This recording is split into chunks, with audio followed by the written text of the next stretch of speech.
Assalamualaikum warahmatullahi taala wabarakatuh. Waalaikumsalam warahmatullahi wabarakatuh. Dengan siapa? Saya Listia, asal dari Bogor. Listia. Ya, betul. Baik, sebelum ke pertanyaan, saya mengingatkan bahwa saya sebagai manusia tidak luput dari kesalahan ataupun dari dosa sekecil apapun itu ya. Bahkan dalam ketidaksengajaan sekalipun kita bisa melakukan yang namanya dosa. Dan sebaik-baiknya manusia tidak ada yang sempurna, karena kesempurnaan hanya milik Allah Subhanahu wa taala. Baik, saya izin bertanya Ustadz, mungkin akan sedikit panjang ya. Jadi Ustadz, bagaimana hukumnya seseorang atau saya sendiri yang ngalamin yang mempunyai rasa tidak ikhlas atau bahkan bisa dibilang benci gitu ya atas perlakuan seseorang yang bisa dibilang jahat terhadap kita. Ya walaupun kejadian ini tuh sudah lama Ustadz, terus saya juga udah berusaha buat ikhlas dan menerimanya. Saya juga selalu mencoba buat udah gitu pengen dilupain aja gitu ya. Bahkan untuk usaha saya tuh lebih memilih lost interaction gitu atau lost kontak aja gitu, pengen untuk meminimalisir rasa sakit hati saya, meminimalisir rasa overthinking saya gitu Ustadz.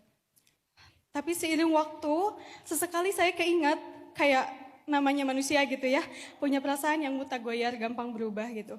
Kadang saya tiba-tiba aja kepikiran gitu, keinget lagi walaupun kita udah menyibukkan diri gitu kan, tapi kadang suka ada aja sesi untuk overthinkingnya itu.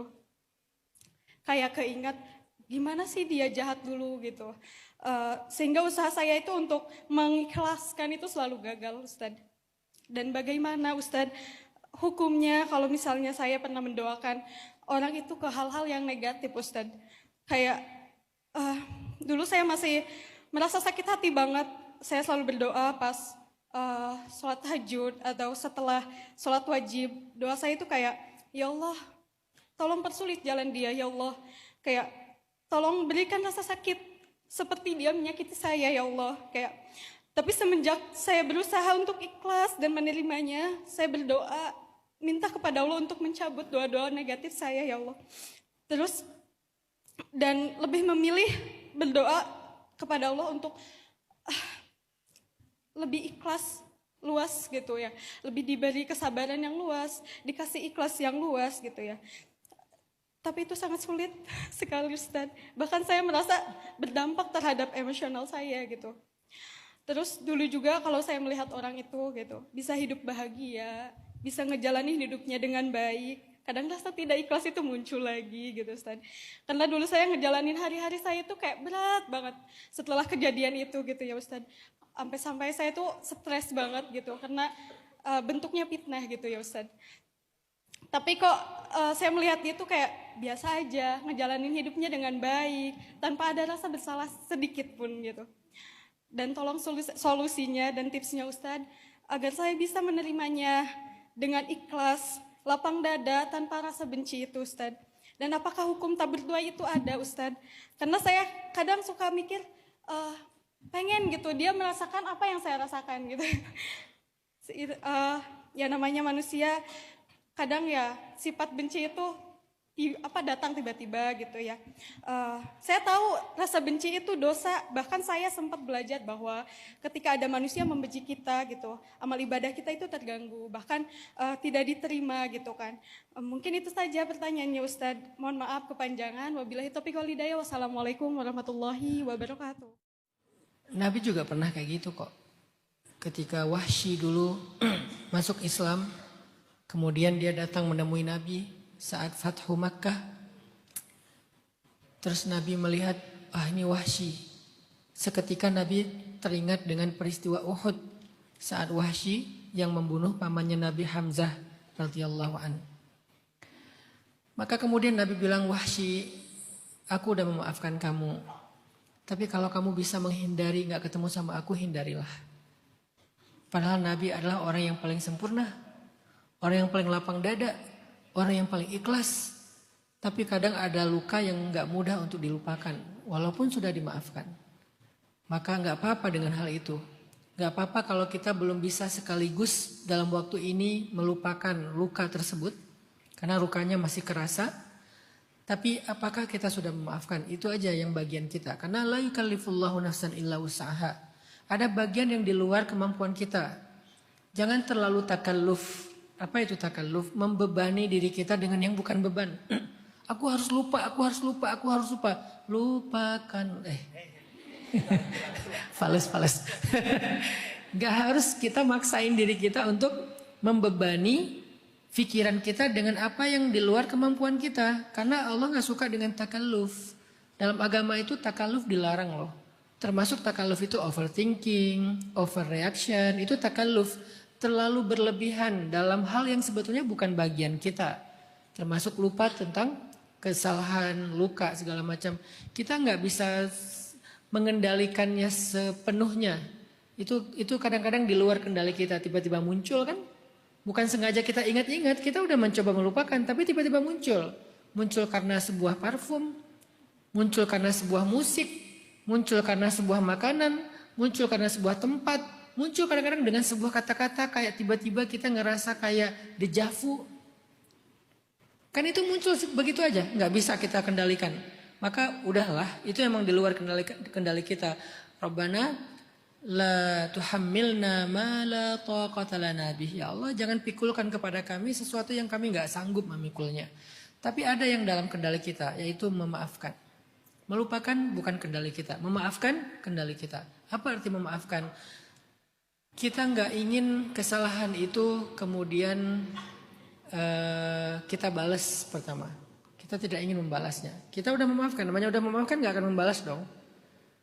Kita juga enggak berharap bahwa dia akan dibalas. Mungkin kita nggak mungkin membalas, tapi berharap bisa nggak ya dia dibalas? Bisa nggak ya dia ngerasain apa yang aku rasain? Bisa nggak ya dia sengsara juga?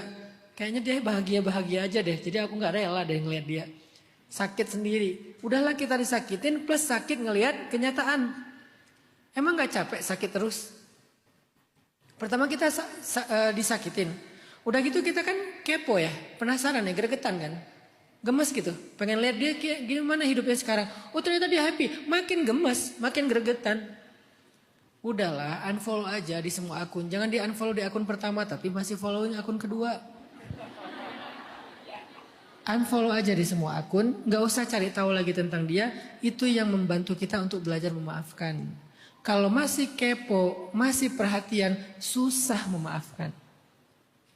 Kalau ngelihat dia bahagia, kita nggak rela. Ngelihat dia sengsara, kita bahagia. Kan dengki namanya, hasad. Mending kita gak tahu apa-apa udah.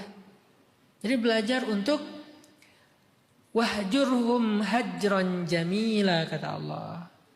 Kan gitu di surat Al-Muzammil. Wasbir ala ma yaqulun. Bersabarlah atas ucapan-ucapan mereka. Caranya gimana biar bersabar, biar ikhlas? Wahjurhum hajron jamila. Tinggalkan mereka dengan cara baik-baik. Arti tinggalkan di sini. Terjemahan dari wahjurhum, unfollow mereka, delete kontak mereka, gak usah balas DM mereka, gak usah balas chat mereka. Kan gitu kan terjemahan dari wahjurhum hajron jamila. Harus dengan cara baik-baik, bukan dengan cara yang gak baik. Misalnya meninggalkan tapi dengan cara playing victim. Meninggalkan tapi dengan cara manipulatif. Meninggalkan tapi dengan cara nambah fitnah. Itu gak jamilah. Tinggalkan saja dengan diam. Udah tinggalin. Itu akan membantu kita untuk belajar ikhlas dan lupa. Sehingga kita bisa fokus dengan kehidupan kita. Karena kalau nggak wahjurhum hajron jamila, kita nggak akan pernah bisa fokus. Kalau di dalam surat lapang dada, kita nggak akan bisa fansab kalau belum faragota, belum farag. Farag itu dalam bahasa Arab artinya kosong, belum rilis, belum selesai. Nggak akan bisa fansab. Kita fokus dengan hal yang lebih baik untuk hidup kita. Jadi kalau mau fokus dengan masa depan kita, mengupgrade value kita, mulai membangun self esteem yang positif tentang diri kita, kita perlu belajar faragh, perlu belajar la ubali kalau kata Nabi, perlu belajar tarkuhu ma la ya'nih, meninggalkan yang enggak bermanfaat bagi kita, perlu belajar ignoring, perlu belajar skip, perlu belajar mengabaikan, enggak peduli. Itu cara membantu kita untuk ikhlas, lupa, pelan-pelan. Jangan dikepoin lagi. Kenapa Mbak nggak bisa ikhlas? Karena masih ngepoin terus. Masih cari info terus. Tapi dia dekat dengan saya Ustadz. Ya udah belajar sibuk supaya nggak ke pikiran itu terus. Nggak ngelihat dia terus. Distractkan pikiran kita kepada kesibukan-kesibukan yang lebih bermanfaat. Fansop tadi. Sisanya wa ila rabbika farghab. Serahin aja sama Allah.